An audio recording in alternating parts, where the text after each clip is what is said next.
নির্বাচন কমিশনে আমাদের যে আপিল সেটা মঞ্জুর হয়েছে। ঢাকা ৯-এ স্বতন্ত্র প্রার্থী হিসেবে আমি যে মনোনয়নপত্র দিয়েছিলাম, আমার প্রার্থিতা বৈধ ঘোষণা করা হয়েছে। গত এক সপ্তাহে আসলে খুব একটা অন্যরকম অভিজ্ঞতার মধ্যে দিয়ে গিয়েছি। দেশে বিদেশে সবাই অনেক শুভকামনা জানিয়েছেন, অনেক দোয়া করেছেন।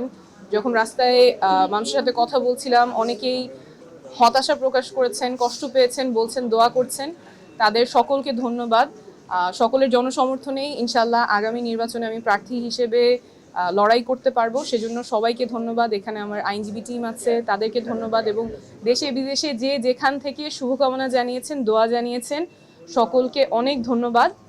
আমরা এখন স্বতন্ত্র প্রার্থী হিসেবে নির্বাচনে যে মার্কা সেটার জন্য আবেদন করতে পারবো। আমরা সেই প্রক্রিয়ায় আমাদের পছন্দ ফুটবল মার্কা, আমরা সেটা নিয়ে আবেদন করব। তারপর নির্বাচন কমিশনের সিদ্ধান্ত থাকবে।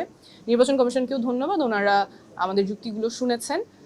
সর্বোপরি আমরা বলছিলাম যে আমাদের দৃঢ় বিশ্বাস আপনাদের জনসমর্থন নিয়েই আগামী নির্বাচনে লড়াই করতে পারবো।